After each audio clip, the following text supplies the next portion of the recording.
Welcome to another episode of OATS UNCUT, Orator Academy Talks Uncut, unfiltered, unscripted, unedited, because life's like that too. Today I have the pleasure of a company of a beautiful, young, accomplished local journalist of ours, Danielle Santola. Danielle, thank you for your time today. Thank you for coming over. Thank you for having me. I'm flattered that you invited me here, and I'm a big fan of the podcast, so I was honored to have been invited. Thank you. And I'm a big fan of your work because you are a local Livingston girl, born and raised here. Mm-hmm. And that's what kind of drew me to you, because I see you as a Livingston child, and Livingston is dear to you, and it's equally dear to me because I feel like as an adult I've grown up here. So I have the same fondness. Maybe you have slightly more. But you in journalism was another thing that fascinated me, because today the media has become somewhat iffy and questionable because people think that news is more for entertainment and sensationalism. How do you approach journalism? Yeah, so I think that what really drew me to Tap Into Livingston, which is it's a one of many in the franchise, and it's very hyper local. And as you said, I'm a Livingston girl. I'm very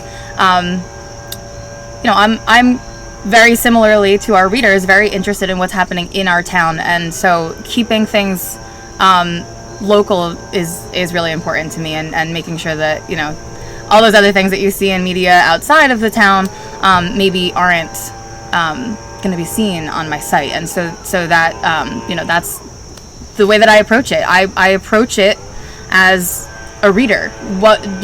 This has to be about Livingston, and would I be interested in this as a Livingston resident, which I still am. So I think that's just very important. So Tap Into Livingston is the Livingston chapter that you own. Correct. That's the franchise you own. Okay, so that branch. So it only has Livingston news. Yes. So we do have an Essex County news section and an other NJ news section that I try to keep publicly, up to date. Especially in Essex County, I think almost all of the Essex County towns have a tap, with the exception of Irvington and Glen Ridge, I believe. And so, when the other Essex County towns are having important news that may relate to our readers. For instance, the other day, Adam Sandler had visited a coffee house in Milburn. I thought that was interesting. And so I wouldn't necessarily put it in one of our Livingston news sections, maybe under arts and entertainment or business and finance or something like that, because that I try to keep local. But then, I also try to keep that Essex County section populated so that people can still see what's going on. I think people are still interested in things like that. Were you associated with Tap, or did you own Tap when Ellen DeGeneres came to Sweet Basil? I didn't. No, I did not. I think so. I only recently became the owner. So I started as an intern, became just the content editor, and then ultimately became a 50% owner and then a full owner, and within the last couple of years. So Ellen DeGeneres, I don't think so, but there were definitely, here and there when I was only like part-time. I know that, I've covered a lot of Harlan Coben, someone that my dad actually grew up with here in town. And, a lot of his visits I've covered. I think Chelsea Handler was, seen at some point here. So, I don't know about Ellen DeGeneres. We've had some very cool people from Livingston, yeah, mm-hmm. right? So Harlan Coben and Chelsea Handler, Wendy Williams? Yeah, Wendy Williams. I actually want to hit Wendy Williams' son. When I was a camp counselor as a teenager, her son was a camper at the camp that I worked at. So she was a frequent face long before I worked at TAP. Who else? Chris Christie, another, and I think Jay-Z's mom lived here too. Jason Alexander. The rapper Jay-Z's mom. Jay-Z's mom? Jay-Z's mom lived here too. Really? This is news to me. I love learning new things about Livingston. No, but I think it was not meant to be public knowledge. Okay. But I only found out because I was serving on the zoning board. This is before the Board of Ed. Yeah. I was serving on the zoning board, and she had come with an application to put a fence in the front, which we don't allow, and a gate. because she said people were snooping around. Privacy. Yeah, she said her grandchildren came. Whenever they would come, they couldn't play outside because people were constantly snooping around. Yeah. So that's when I realized, oh my God, I didn't know that we had her living Yeah, that's here. funny. And so of course her application was approved, but I believe she doesn't live there anymore. Eventually moved out. But Yeah, something I've got to do a little research on, I think. But yeah. so you show up at almost every possible event in town. So Yeah. does this work hinder with your personal life? How do you manage that balance?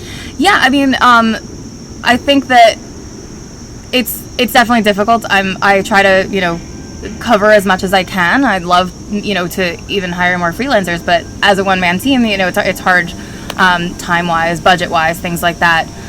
A really great example was this past Sunday. This is a work-life balance in two different ways. We had this beautiful, as I've heard, but have not unfortunately been able to attend, is the Hispanic Heritage Month event. I was actually at the time in Madison for the Livingston Chinese Association, was co-hosting. I believe you were there as well. I was there, yes. And that was something that I went to with my grandmother, who still lives here in town. My grandmother teaches the English language learners at the library, and one of her students was Yang Jin, who was, ran the whole concert. And so Yang Jin had invited my grandmother, and it was important for her to be there. And so my grandmother reached out to me and said, hey, can we have a date night? And it's very important to me to spend time with her. We actually lived together for a time while I was buying my house here in Livingston. So she went from being my roommate to just, being my best friend again. And so, I had to pick and choose. Do I go to the Heritage Month event, or can I go to the concert? And so, but it's a work-life balance sometimes a lot of these things are at night. A lot of them are over the weekend, and so I don't have kids yet, but I know it'll get more interesting once that happens. And so it's definitely it's a battle, I guess, that we're all living through. Yeah, but at the same time, I mean, one of the reasons that I came back to Livingston, and one of the reasons that I love living here, and my husband is also a Livingston man. So sweet. So we, our events and our library and all of these things that, of course, the schools, they draw me here as a resident, and so I love going to these events. And so, our 9/11 event I was moved to tears almost. Yeah. So many years later, and we're one of the only towns that still has that ceremony. And so, it is a struggle to balance that with my, my personal life, but at the same time, that is my personal life. I love to attend a lot of these events. So, I think that's. So, in your work as the owner of Tap Into Livingston, has there been any crazy incident that you went through, whether it was exciting or just shocking? And you thought to yourself, I never expected to have this experience. Well, a couple things are interesting. I think it's also very important to me as a journalist and as a business owner that we keep our objectivity in everything that I do. And so my family's very involved in town, and so sometimes it's interesting. I have to, put a disclaimer. My uncle Steve Santola used to be a mayor and on our planning board, and and he's. I'll be subjective for a second. He's very well spoken, and he's very quotable. And so if I do ever quote him, sometimes I try to avoid it. But if I do have to quote him for whatever reason, I have to put a disclaimer in there. And so a lot of those things are kind of interesting to me to cover. And I don't know if this is something that I should talk about publicly, but I think honestly the most shocking thing that I've ever covered, and this was prior to me ever dating my now husband, who is cousins with Brendan Tevlin, who was a wonderful man. Yes. He was 19-year-old when he was killed in town, and I had to cover a lot of that. I went to Newark and was there for the trial, and I've known the Tevlin family, who are now my in-laws. Is it? Yeah, they're second cousins with my husband. So but I've known them personally since I was a child. We grew up together down the shore, and Brendan was a very close friend of my sister's. And, so when things like that happen, I'm like, how do I balance my personal feelings Emotions, about something like that? Yeah. So How do you stay objective? Yeah, and of course, it's easy for me to stay objective, but I do often get that question, like, what's the most shocking thing that you've ever had to cover? What's the hardest thing, or Yeah, and since you are so personally invested in town, you know a lot of people, and then there are a lot of people that you don't know. Yes. So I'm sure it's a challenge, but the Brandon Tevlin, it's just, I think it left a hole in all our hearts. Yeah, and because when I started the multicultural, the first one ever, he played bagpipes. Yes, he did. Yeah, so my husband's family is very Irish. A lot of them play the bagpipes, and including Brendan's brothers, and so that's, every time I hear those bagpipes, that's something that I think about. And while I wasn't dating him at the time, they are a family that's so dear to me prior to that, and of course now. So the bagpipes, and so as far as the shocking things that I've had to face, or the hard things, such as covering things that either my family isn't involved in, and just making sure that my readers understand that while I'm a local girl, I'm also being objective, and that goes for anything that's when we're talking about the pros and cons of for instance a redevelopment plan, or when I'm covering something like the Board of Ed meeting, when we were talking about Dr. Block's trip to Israel and things like that. I really am focused on making sure that I'm covering both sides, every single side, non-partisan view. And so that's something that's really we're such a diverse town, and so it's so important to me that we cover every single side of things. And but it's something that I love to do, because I feel like it makes me very open-minded, and it makes me understand every side of every issue. So those are all interesting things that absolutely. I So come across. When you have to balance all this, I think it's emotionally probably making you sounder and mature, because you're going through a lot. You're going through other people's stories when you cover news like that. Yes. So how do you take care of yourself, or how do you personally take care of yourself? In what way? Like, you mean just... Is there a routine? Is there a fitness routine or a meditation routine that you adhere to? Yeah, so I've always been, very, very into fitness and physical activity. It doesn't look like it all the time recently, but, that's something that's something that's very important to me. I used to be a group fitness instructor. I used to be a coach at the Max Challenge, which is a weight loss program. So that's something that's always, I don't do that anymore, but it's something that's always kind of stayed with me. I really make a point to spend a lot of time with my family. My whole family's still here in town. So that's very important to me as well. As far as the business end of that goes, is when I do come across these more difficult things to cover, I try to balance that with, what we call a heartstring story, whether it's highlighting a local student, or talking about a family that's raising money for a certain charity, or just reminding people about the good things that are also happening. So that's something that keeps me like just... No, definitely. And you do bring out the news of the community very efficiently, and I actually have a link on my phone constantly open. You know how those windows are open that you can discard or remove? That window has been open for almost 4 years on my phone, and it is the Tap Into article when I was campaigning in 2020 with my photograph with my sign. Yeah, I think that was our first kind of interaction, was during your campaign. So that was a special thing for me, and you save articles that are written that matter to you. So I think that kind of investment in the community is huge. It's huge. And staying local is even harder, I think, because you're personally invested. Yeah, and that's what, it goes back to, that just making sure that I'm being objective in all those things, and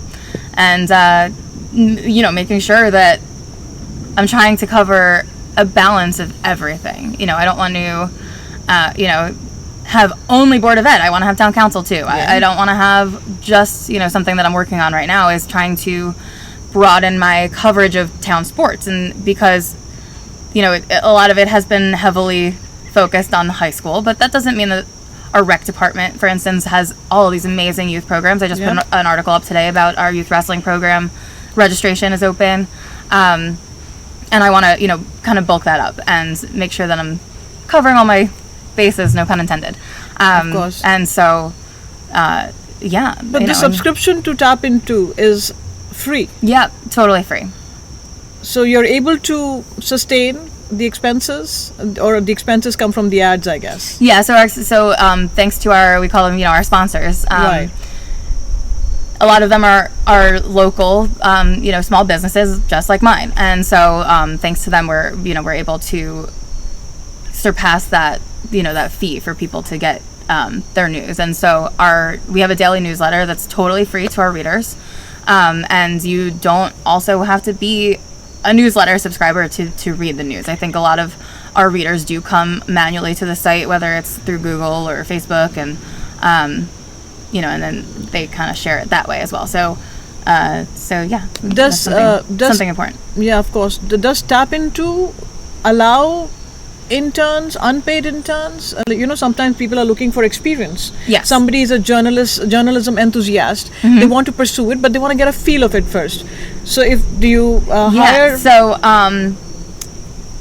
as you mentioned, that because we are trying to keep the readership and the newsletter free to our readers, there is a limited budget. I am a one-person team, with the exception of Elise, who's my wonderful local reporter, and I also have one other reporter who helps me with sports.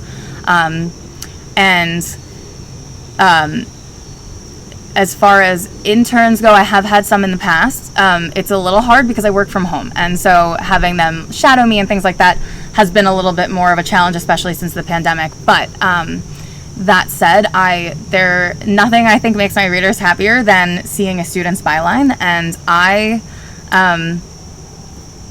when I first, I do write the bulk of the content, but really it's editing that's my first love. And so I love to give students feedback and things like that when they want it. And so actually today, this afternoon, I have a student who's a junior who I had recently worked with on an article. He's very involved in HCHY, and he started a chapter at the high school. His name is Jack Silverman, great guy, and he raises money for our local food pantry and collects items and things like that. And so we wrote an article about that recently, and the student HCHY chapter tries to put together kind of fitness involved fundraiser, such as a wiffle ball tournament that they're going to be hosting during Youth Appreciation Week. They had a yoga event, and they have people bring canned foods to the baseball games. And so in our conversation, Jack had mentioned that he writes about sports for the school newspaper. And so that prompted me later on. I was like, hey, maybe we can get you a byline on the site. And you're right, it's unfortunately, unpaid, but it is great experience. And it's something that'll, help the site, because I'll be able to do, accomplish that goal of trying to bulk up that type of content. Absolutely. And he had mentioned that he was interested. And so, I would encourage any student who's interested in writing to reach out to me. And the great thing about that is, while it might not be considered an internship, it's something that they can put on their resume. Mm-hmm. As you said, articles that are written are there for years and, really forever, unless for some reason someone wants it deleted. But, so they can, if they decide to go into yeah, I mean, it'll look good on any resume, but if that student decides to go into journalism or communications even, and they have a published byline, they have those links. They'll have feedback portfolio from me. Yeah, and you know, it's also, you know, something that I lost my train of thought a bit, but I think it's great. I mean, if you are able to carry an intern with you and give them that experience. Oh, right. So I think it's invaluable, whether it's paid or not. It's invaluable. Yeah. And if it's in the vicinity of your neighborhood, in your neighborhood, I think it's brilliant. And then the parents also, because these are, you know, probably minors sometimes, even the parents would not be so worried because they know that who they're going to work with. Right. And that's you triggered my thought back, was that, you know, while I can't necessarily give them an internship where they're getting credits or hours and things like that, it is beneficial that, you know, to a lot of these students, especially a junior like Jack, who might be studying for SATs and things like that and applying for colleges, and who, you know, as Jack is, he's very involved in the sports, and he's also very involved in, you know, this volunteering thing on the side, and so if he decides to move forward with me, he can kind of write on his own time frame. He doesn't have to write, you know, 5 articles a month. It might be 2 this month and then none next month, or, you know, it's something that can be, you know, at his own convenience, and it'll be great for him to, you know, be able to either take assignments from someone and get feedback, or on the flip side of that, which I'm looking forward to, is him pitching ideas.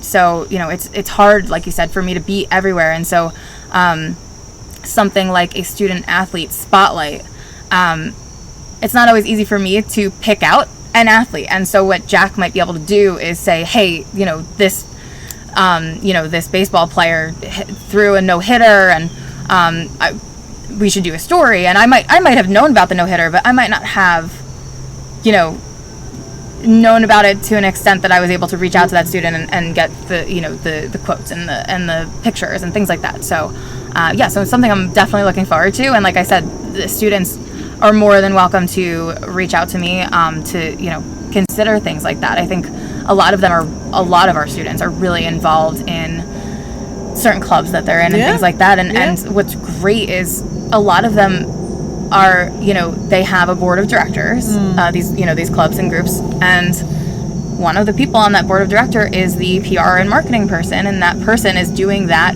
role because they're, you know, interested in learning how to write press releases or something along those lines. And so they'll sometimes reach out to me with something that's already written, and you know, they'll say, hey, you know, can you publish this, or can we do a story, or, you know, whatever. And when they have something already written like that, I'm like, yeah, like, I'll use, you know, your student byline as long as it's okay with them. And I do have to, you know, disclaim, like, this is an LHS student, and but our readers love to see that. Our students get the, you know, the exposure and the practice, and, like you said, the experience, and I get, you know, localized content from it that maybe I wouldn't have otherwise known about. So yeah, I think that's definitely. Well, it's been a pleasure talking to you. Yeah. You are a through and through Livingston girl, as is very evident.